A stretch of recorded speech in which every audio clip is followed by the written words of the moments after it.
বাইরে থেকে মুচমুচে আর ভেতরে একদম তুলোর মতো নরম একটা রেসিপি নিয়ে আমি তোমাদের সাথে শেয়ার করবো বলে চলে এসেছি। সামনে জন্মাষ্টমী আছে, যাদের বাড়িতে গোপাল আছে তারা অনায়াসেই এইভাবে দুরকম মালপোয়া একসাথে বানিয়ে গোপালকে নিবেদন করতে পারো। গোপাল অনেক অনেক খুশি হয়ে যাবে এইরকম মালপোয়া পেলে। তো চলো দেখে নেওয়া যাক রেসিপি। তার জন্য নিয়েছি আমি হাফ কাপ সুজি, তার সাথে নিয়েছি 1 কাপ ময়দা, হাফ কাপের একটু বেশি চিনি, অল্প একটু নুন আর একটু গুঁড়ো দুধ দিয়ে একটা ভালো করে ব্যাটার বানিয়ে নেব।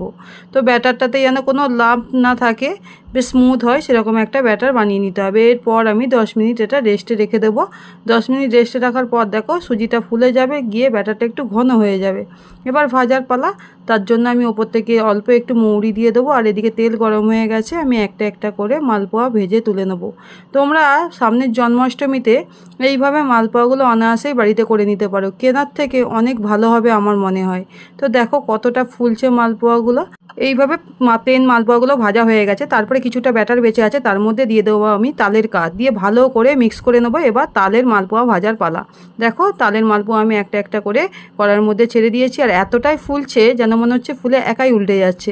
তোমরা এইভাবে কিন্তু তেলটা কিন্তু মিডিয়াম আছে গরম করবে, বেশি হিট দেবে না, তাহলে কিন্তু মালপোয়া ভালো হবে না, ওপর থেকে লাল হয়ে যাবে, ভেতরে কাঁচা থেকে যাবে। সেই বুঝে তেলটা কিন্তু সবসময় মিডিয়ামে রাখতে হবে। মালপোয়াতে তেল বেশি হাই হলে চলে না। তো চলো দেখো আমার মালপোয়াগুলো ভাজা হয়ে গেছে। রেসিপিটা তোমাদের কেমন লাগলো জানিও, আর ভালো লেগে থাকলে লাইক, কমেন্ট অ্যান্ড শেয়ার করো। টাটা।